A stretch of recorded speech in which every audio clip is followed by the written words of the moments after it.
Welcome to a very special episode of Live with Laura. I'm your host, Laura Hettiger, and here in St. Louis, we have turned into a foodie town. So many great restaurants and so many really special chefs, and we have one of them here in studio today. Loryn Nalic. Now, most of you probably recognize her name, but you'll definitely recognize her restaurant, Balkan Treat Box.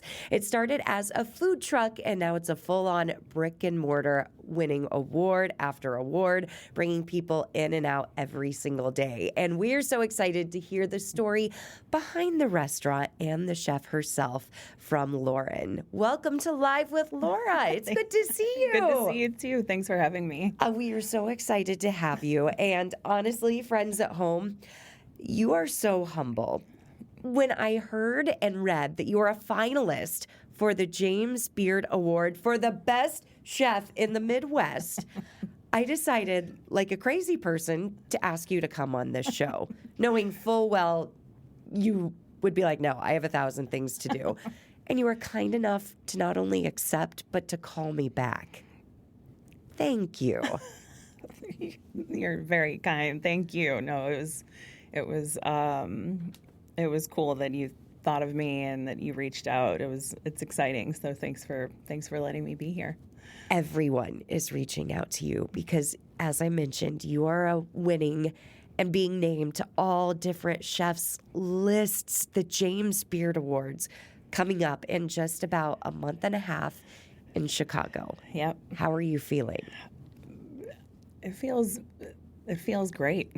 I mean, it's nervous. I'm excited for St. Louis because it's not just me. There's 5 of us, like 5 different restaurants and chefs and restaurateurs represented.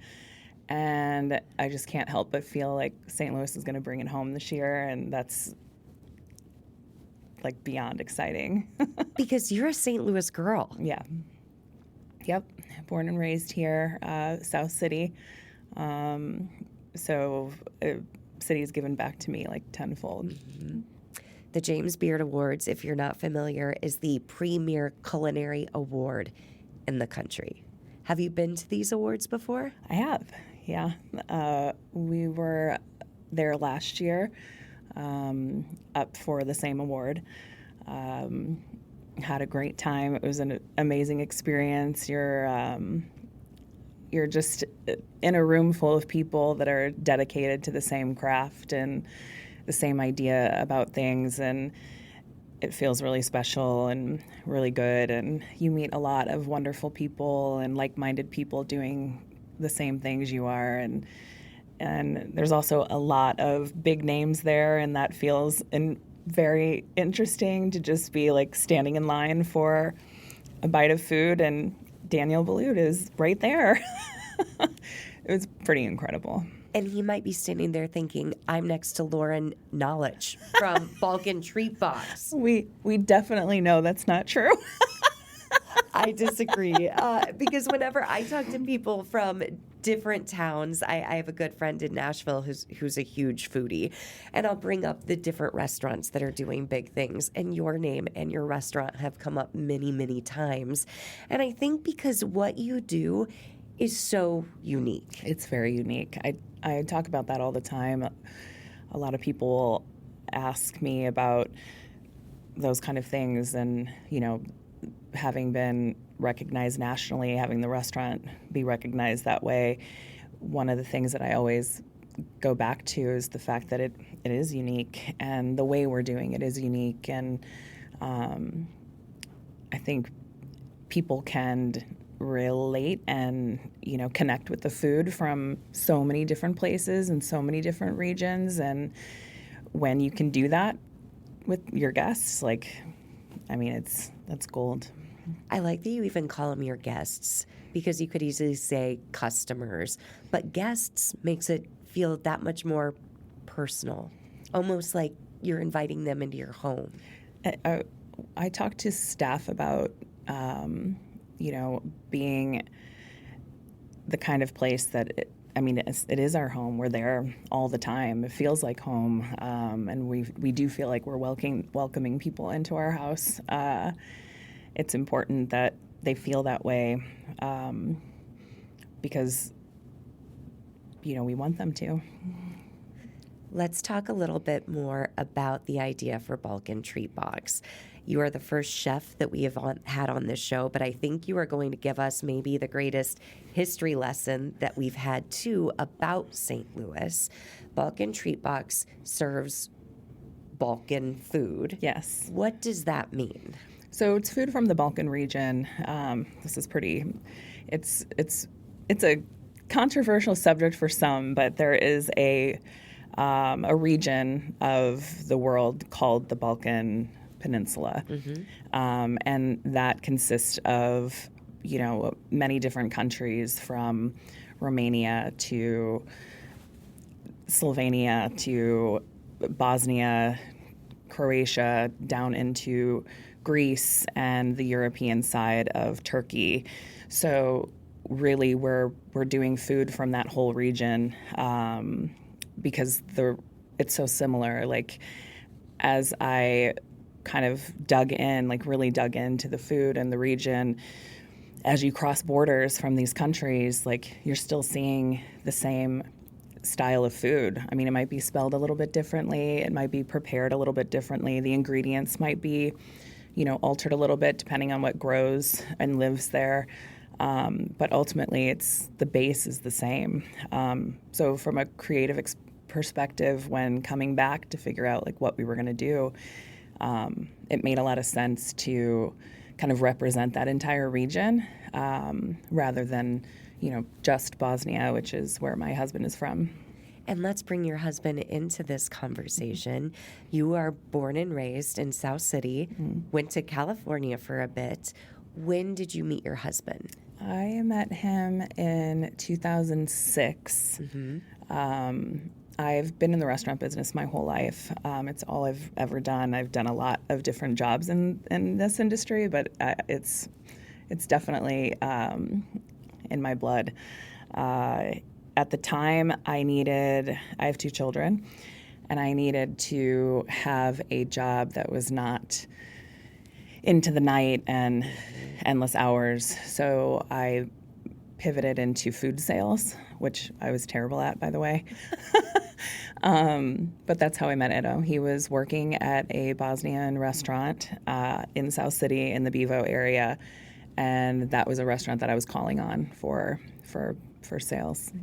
For people who are not as familiar about this, St. Louis has a huge Bosnian community. Yeah, we have the biggest Bosnian population outside of Bosnia. I think it's us in Chicago.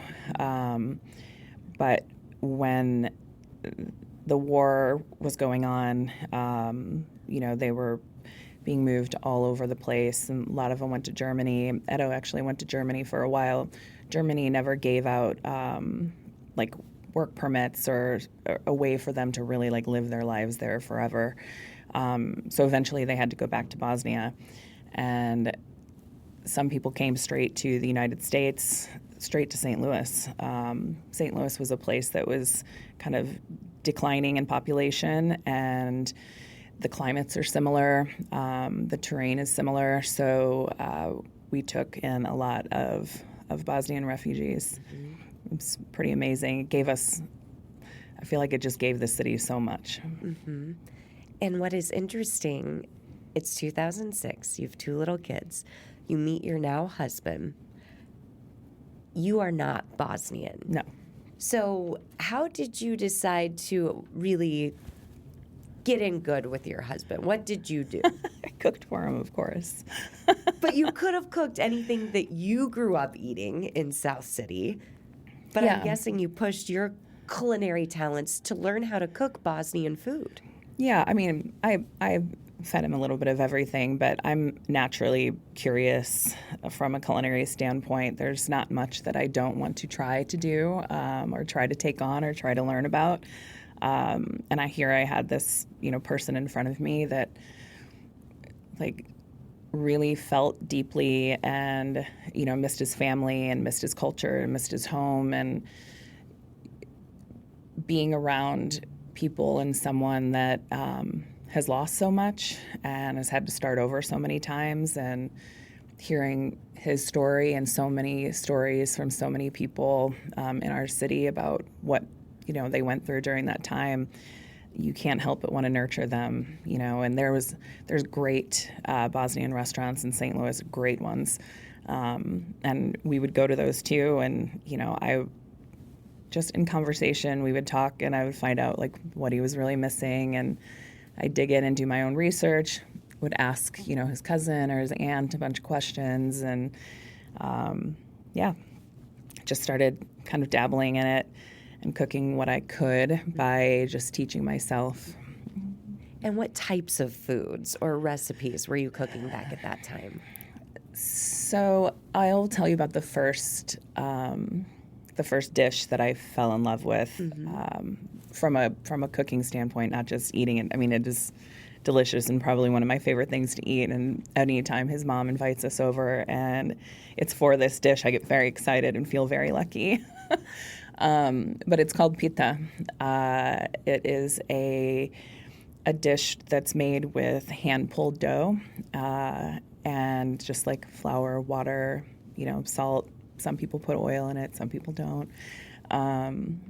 Just like this, such a simple thing. And you pull it with your hands and it's like silk and it's as thin. You could read a newspaper clearly from 5 feet away. So you pull this dough and you fill it with things like cheese or spinach or meat and onions or potatoes, this variety of squash, and you roll it up and it becomes like this flaky, delicate but hearty dish. And like all the reasons to fall in love with the dish would be this one. And I really wanted to make it and I really wanted to do it right. And it's just, I enjoy it. I love doing it. It was supposed to be on the original food truck menu, but we couldn't figure out how to do it and keep up with, if we ever would have gotten busy from just knowing how restaurants and food service works. If we would have gotten busy and I wouldn't have been able to produce this product, there would be no way we would be able to grow. So it just kept getting put on the back burner, but I still make it all the time. But the meat one is called borek. There's a spinach one that's called zelenica. The cheese is sirnica. Potato, I'll say it, but I am butchering it. Krompushka. It's krompir means potato. I always say that I don't speak fluent Bosnian, but I do speak Bosnian food. Mm-hmm. And I love your passion in all of this and the fact that you did dive headfirst into learning so much about his culture. And you referenced the food truck. So you meet in 2006. 2016 is a big year for you. Yeah. What happens that year? 2016 was finally the year that we were able to have our first service to sell to the public. It was actually at the International Institute, which was really special for their holiday pop-ups. So, there were just people from all over the world selling their goods and their art and everything that they make. And we were one of the food vendors. And it was still very incredible. And I remember feeling like I can't believe this is actually happening. Then I went into winter and we had to take a break, and then we started full swing again in 2017, in the spring of 2017. Why did you decide to start with a food truck? At the time, food trucks were very hot. We had Soul Taco, Guerrilla Street Food, and they were, you couldn't talk about our food scene without talking about those two food trucks. And also there were places popping up all over the city that you could park them and go, dine from a truck. This was new for our city. It was also way more economical. We had to figure out how to do this and how to, make this dream a reality. And we didn't have anything. So we decided that we would try to do the food truck. I finagled I decided that I couldn't get a loan because we just didn't have any credit and we didn't have any money and we had like nothing to put down, no like leverage for anything. But I thought to myself, like, hey, this is a car. Like, essentially, it's a vehicle. Like, maybe I can get a vehicle loan, which is much easier to get, as you know. So, turns out I was able to do that. So, I got a car loan to buy this box truck, and we started building it out. And we were definitely the people that were like, hey, Laura, we're really good friends, and if you could help us and give us any amount of money that you would never get mad about if we don't pay it back, like, could you help? And there were people that would give me like, $5, and then I'd have people that would give me like, my brother, gave us a couple $1,000s. I have a very, very, very close friend. She's like a sister to me. She helped us with a huge portion of that, and yeah, it felt really good. It was really, really community built. And the emotional return on investment with that $5 to a couple grand is amazing. We are here with Loryn Nalic of Balkan Treat Box. Point of the story, as of right now, we have that first food truck. I'm excited to find out where the name came from and then how it turned into a brick and mortar. We'll be right back with more on Live with Laura.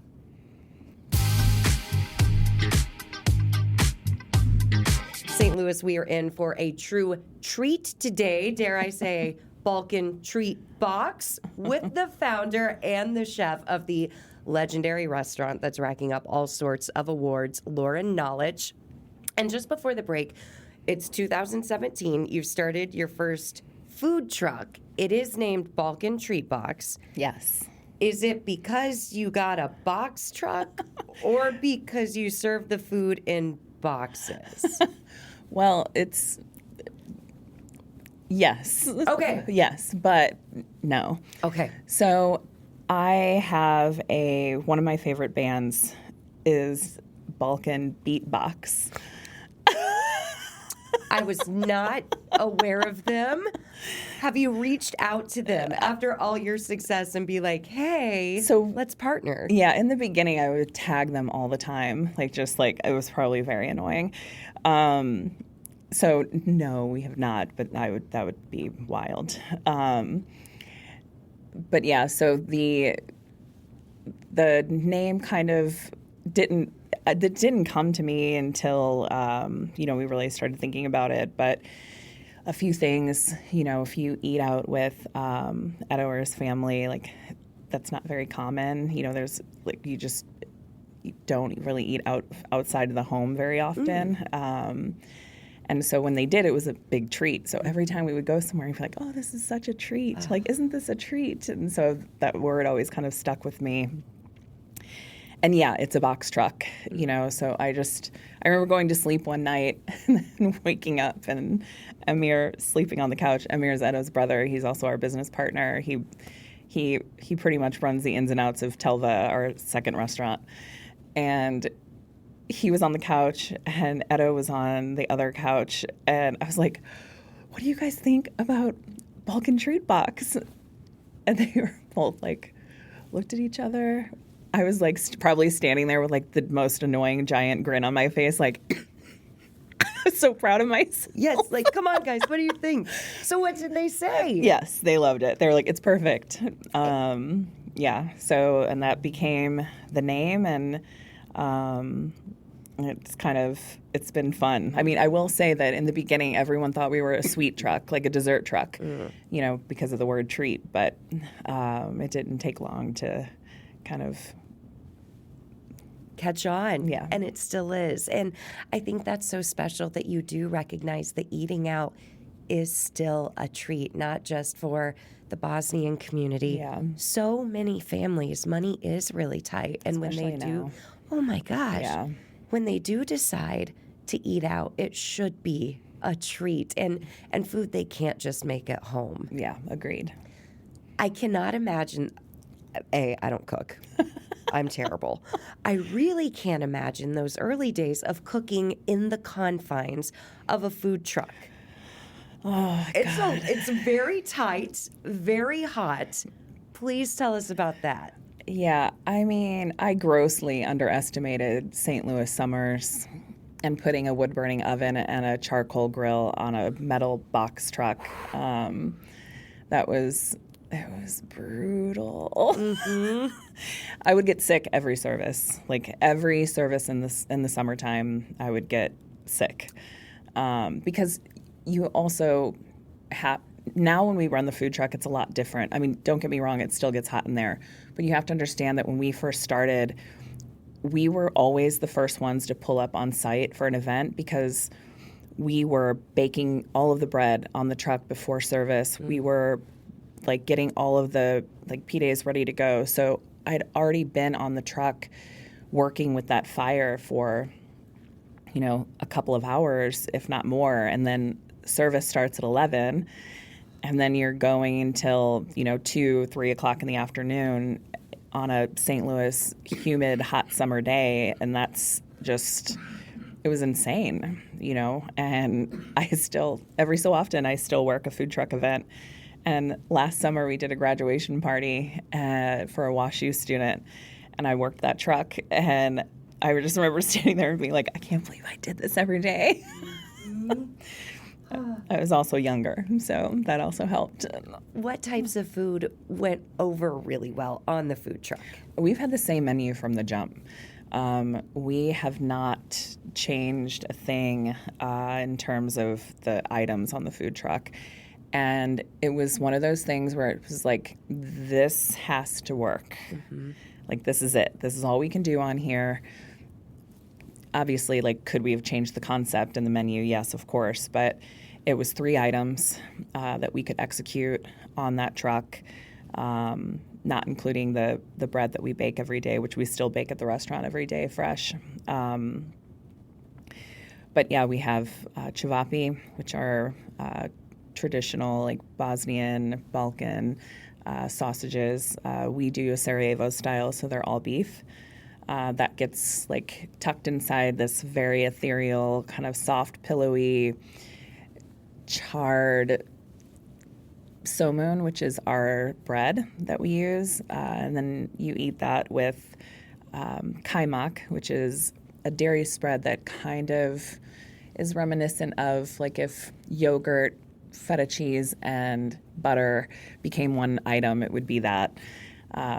So you have this like grilled meat that is just like simple in what it is, but it's complicated, and the fact that all these elements work so well together. So you rip the bread off, wrap it around the sausage, eat it with the kaymak, and then fresh white diced onion. So you get like this crunchy, fresh, creamy, charred, chewy. It's so good.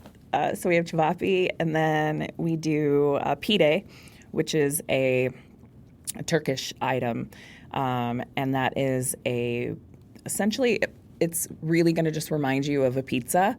It is a filled crust. It's shaped like a canoe. We put our own spin on it by the finishes that we put on it. Typically, if you were in Istanbul or in Turkey, you would get like, it kind of looks like this table, like an oval shaped or a canoe shape, and they can be like short, they can be long. They're filled with cheese, or that cheese could be topped with, like a cured sausage of some sort, a beef sausage, just all beef. So we do that, but we have that in chicken, beef, cheese, and then we usually do a vegetable of the day. And then we do a döner. More of a German-style döner, but döner you can find all over Europe. Döner kebab it's street meat. It's like vertical rotisserie. You've seen them like a gyro. Yes. So we marinate, build, stack our own. So we make all of our own spits, and then that gets shaved off, and that also gets tucked into our somun and get topped with like a bunch of fresh vegetables and saucy, and just like a really solid, delicious sandwich. And I know we're talking about food, but I'm using this as such a cultural learning moment. That's what really we set out, that was part of the mission, was just wanting people to like know what all of this food was, and making it more of a, I always say that I get really excited when I hear somebody tell me that they made something that they've had from our restaurant at home. I really feel like that's like you're winning. Mm-hmm. Like if you're making, cevapi at home for your kids, and then your kids grow up and like, oh my God, my mom made cevapi when I was growing up. Like, that's incredible. Mm-hmm. And the education part of, what we do is really important to us. So 2017, you're sweating it out during your first St. Louis summer on the food truck. I know not on day one, it turns into a very big success. Yeah. Pretty quickly, it felt like from the outside perspective. Maybe from the outside, not on the inside. Yeah, it didn't feel that way on the inside. There was still some of the funniest times I've probably ever worked a food event, or, at a restaurant, or, in a food truck, was just like trying to get people to understand what we were serving, because we didn't call it something else. Like, we called it cevapi, we called it pide, we called it doner. Mm-hmm. And we were trying to figure out like how to get people to try it, have it, everything sounds so foreign. That's a very difficult thing to do. And we would try all different ways. Like, we put out pictures. The pictures were terrible. I mean, I will say that was definitely my fault. The pictures were terrible. Like, back then, you couldn't. There was not the quality of like photo that you can do now. But we thought pictures would help. That did not help. I think it scared people away more. And then we would have just the sign with the names and with the description, and that didn't help either. And then it was like Edo, like leaning out of the truck, like basically like baiting people to come to the truck, and then we would start giving them tastes of food. Mm-hmm. And once that started happening, it started kind of catching on, and people would, show up, and they'd bring a friend, and they'd bring a friend, and it was pretty cool. Slow and steady wins the race, and word of mouth can sometimes do so much more than any advertisement you place out there. Let's talk about when you decided, let's make this a brick and mortar. Well, I want to say that we kind of always knew that we would want a restaurant, or I always knew that I wanted a restaurant. I don't know that Edo was like dreaming about that as a child, but I certainly was. And we would kind of talk about what that looked like and why and how, and like you said, the popularity was growing, and we thought if we found a small enough place, it could support, the guests that we've have on the truck. Like, they would come to the restaurant. And what was great about having the food truck is we would park in so many different areas, and people would still come. So we knew, no matter where we landed, we didn't know. We were hoping that no matter where we landed, people would still come. And we started looking for a space, and we looked for it. To your point, it was a short period of time. It felt like a very long time, but it was a short period of time of being like, okay, we're doing this, and now we're looking for a restaurant. It's also that a food truck is really hard to run in a city where there's 4 seasons, and it required both of us to be on the truck and to have a household that we're trying to keep up with. It would have been difficult to not have second and third jobs in order to make that a thing. So we dove right in and started looking for a space. Just wanted to find the right space. And, that process is very interesting, but just couldn't find the right space. And then we live in Webster Groves, and we would drive by on the corner at Big Bend and Old Orchard multiple times a day. And I remember the for lease sign went up in that window, and I don't think I jumped on anything faster. And the owner of the building, the landlord at the time, who owns Emo's next door, Joe Stratton, him and his brother had another restaurant inside of there, and they were looking for a new tenant, and they had a lot of really great, well-known restaurants that were looking to rent that space. And Joe took a risk on us, and, you know, he's our people. You know, he's just like, he's incredible. Took a risk on us, gave us the lease, and yeah. And isn't that amazing? Because you mentioned there were some well-known restaurants interested, but sometimes it comes down to the feeling you get with the person you're sitting across from. And it's fantastic that he was willing to bet on you, your husband, your idea, your passion, your excitement. Yeah, he knew people that we knew too. Actually, Rick Lewis was really good friends with his brother, and he owns Grace Meat and 3. And so I had heard that they knew each other, and so I had called Ricky, and I was like, look, I really want this space. And I know that he called him and like put a good word in for us. And then remarkably, small St. Louis world, my cousin had been working for Joe for like, I don't know, 25 years at the time. And so I also was like, hey, put in a good word for us. So we definitely had a lot of help along the way. Why did you decide to keep the name of your restaurant the same as the food truck? I really like it. I just really like the name. And the recognition's already there.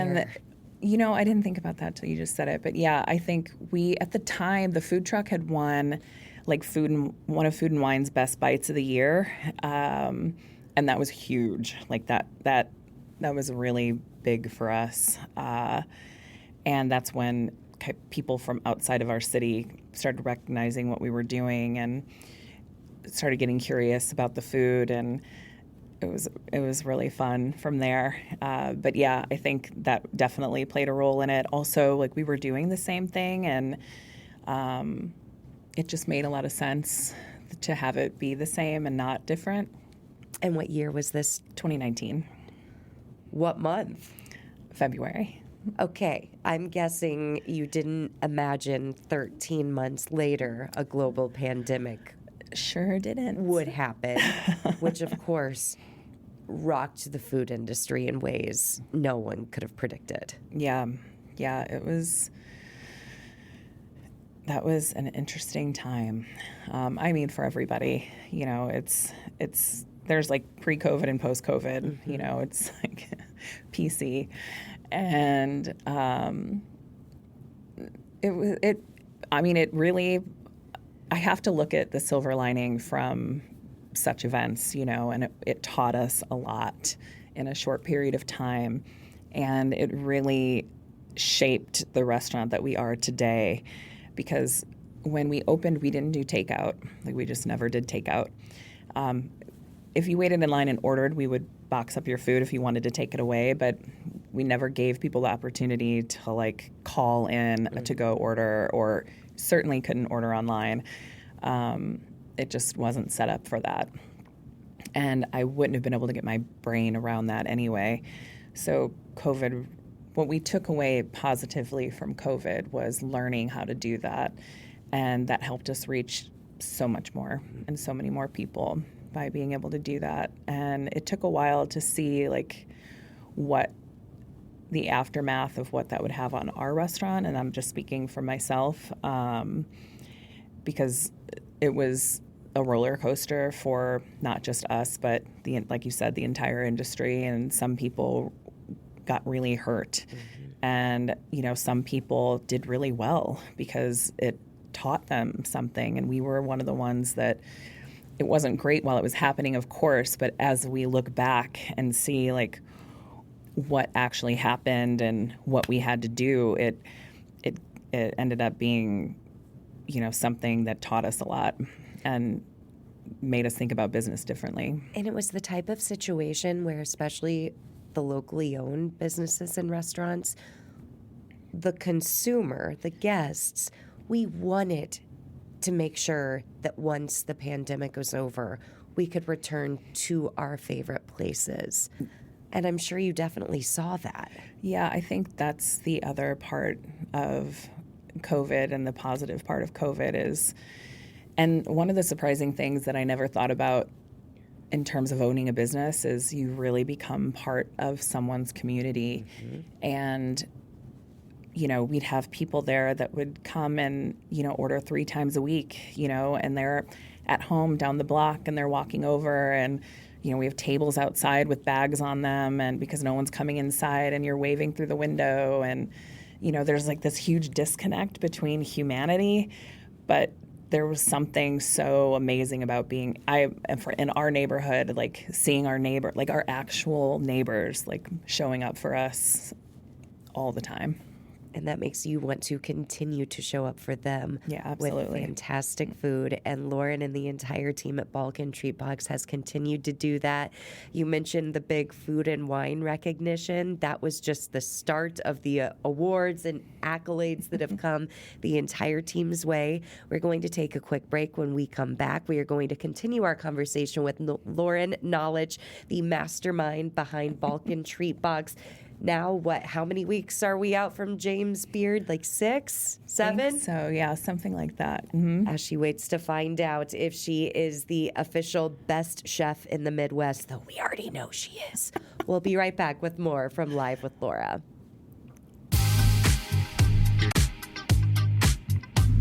This has been such an eye-opening conversation with Loryn Nalic, who is behind Balkan Treat Box. And Loryn, you've grown up cooking. Yes. Do you remember the very first thing you made? Yes. So I grew up Italian, like in an Italian household, and the thing that we always had, like at every family function, at every like movie night, was some sort of, I mean, we call them charcuterie boards now, but like cured meats and cheeses and olives and bread and, you know, some fruit. And I would put together these huge elaborate platters for my family. And I don't know why, but I named them Grand Canyons. And why not? I don't know. Yes. I don't know. So that's what I called it as a child. Mm-hmm. And my parents, they still, if they make it or they have it, they still will message me and be like, we had a Grand Canyon tonight. I'm like, excellent. I'm so glad.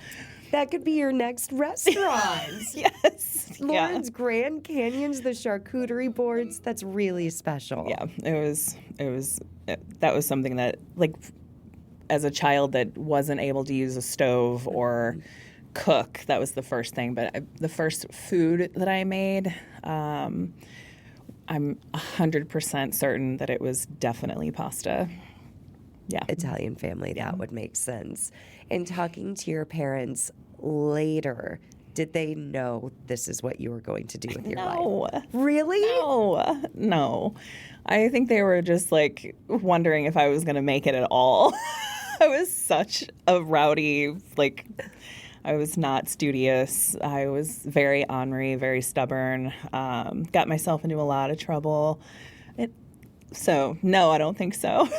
But with your conversation about the pandemic, looking for silver lining, yeah. A stubborn kid is also someone who grows up to be someone who maybe doesn't take no for an answer. Maybe. Yeah. No, they're very proud. Like I'm very lucky to have my parents, and my dad lives in California still, and my mom's here in St. Louis. She's been in the restaurant business her whole life as well. And I get like people that have known my mom for years that come into the restaurant and be like, how's Linda? You know, like it's very cool. When did the big recognitions start? You mentioned food and wine as a food truck. Yeah. That's a big deal. It's a big deal. That happened. And then we would get interviews here and there for publications. The next big one, though, was we were on a list for Bon Appetit's Best New Restaurants in America, which still is, like, still thinking back to that was mind-blowing. So that was another really big one. And James Beard. yeah, James Beard. Yeah, that's been pretty incredible. And it's been year over year of nominations. And then last year was my first finalist. And this year is my second finalist. So it's pretty exciting.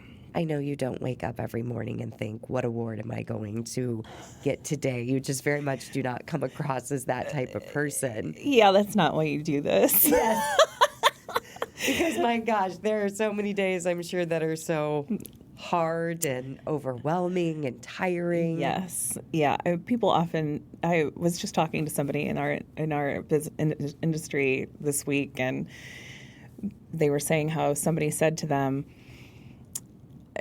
you must be so passionate, like, and about what you do, and you know, but that must be so hard. And he replied, yes.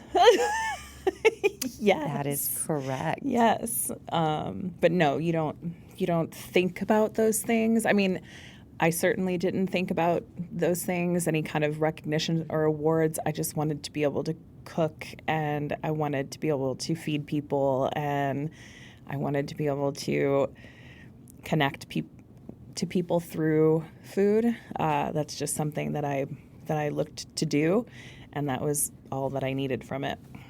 But there's an added level of responsibility because not only are you a chef, you're a business owner. You have employees who depend on you too. Yeah. Our team is,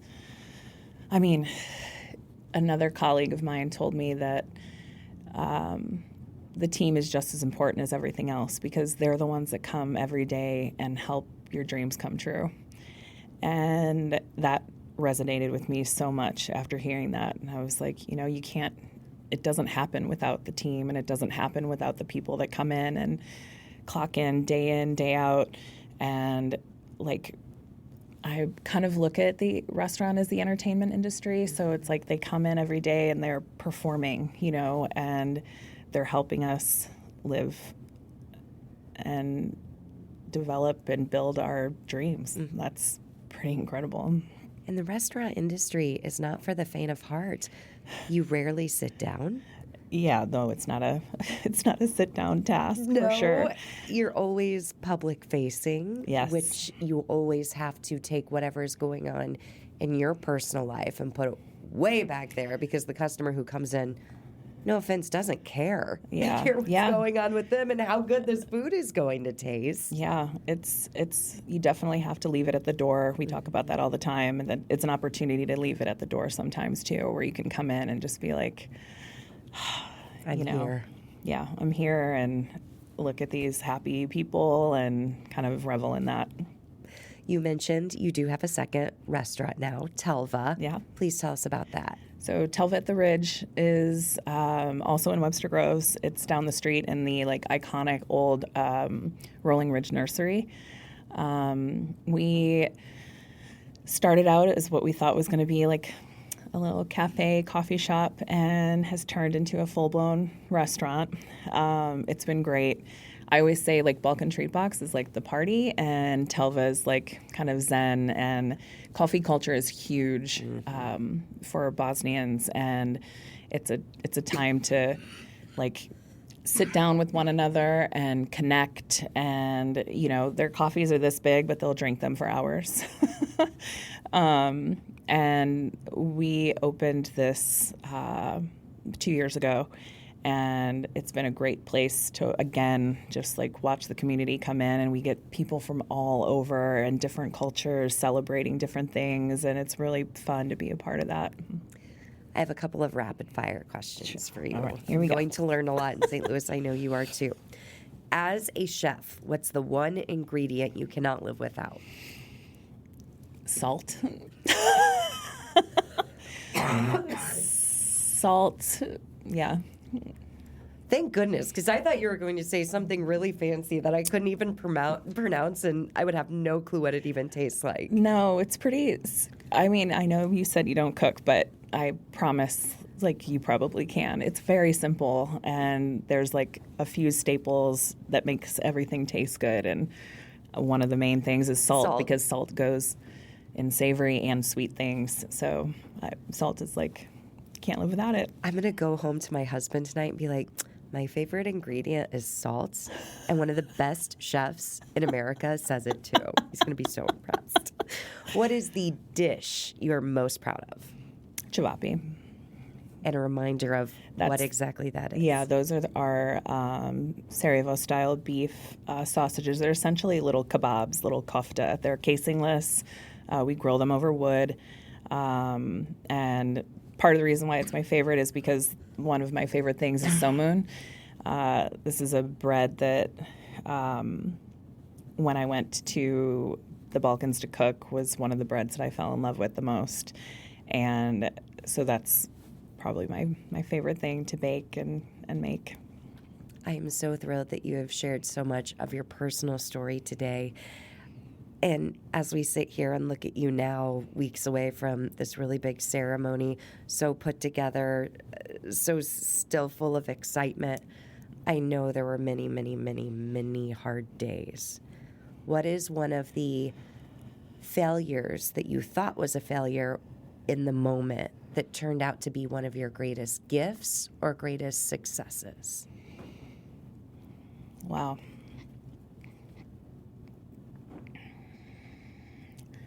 I think maybe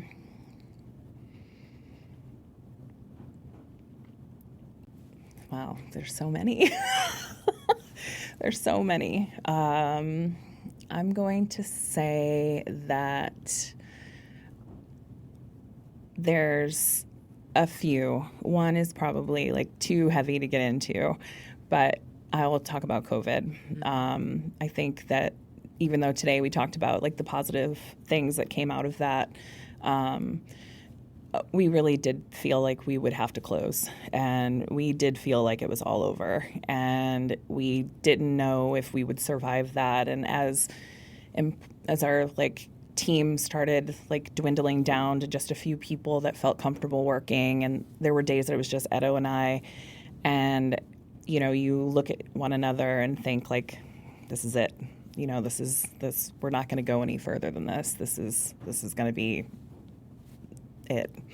But again, like all of a sudden, like it wasn't, and it taught us a lot. And we, you know, not by ourselves, but with our, you know, community and our restaurant community and the people that we, you know, work alongside, not just in the building, but the restaurant community, like we all dug one another out of it, and I think became closer because of it. And it really, again, like shaped who we are as a business. And congratulations for sticking with it. Thank you. We are sitting with Loryn Nalic, the one and only amazing chef, business owner, Balkan Treat Box, also Telva at the Ridge, both in Webster Groves. Where can people find you? Yeah, so Balkan Treat Box is in Webster Groves at 8103 Big Bend. And then Telva at the Ridge is in the other side of Webster Groves at 60 North Gore inside of Rolling Ridge Nursery. And if they go to Balkan, what should they absolutely get later today? I would, if you're dining in, get the javapi. If you're taking out, get the pide. If you go to Telva, get the chilbear. That's like a Turkish eggs. If you're taking away, then get the breakfast sandwich. There you go, St. Louis. Good luck over the next few weeks with this huge honor happening in Chicago. June 15th, Loryn is up for Best Chef in the Midwest at the James Beard Awards. And friends, thank you for joining us today. I do apologize about my coughing. Oh my goodness. Allergies, who knows what's going on. We've all kind of had something happening. But what a treat to spend some time with all of you. So until next time, thank you for listening, thank you for learning, and thank you for being Live with Laura.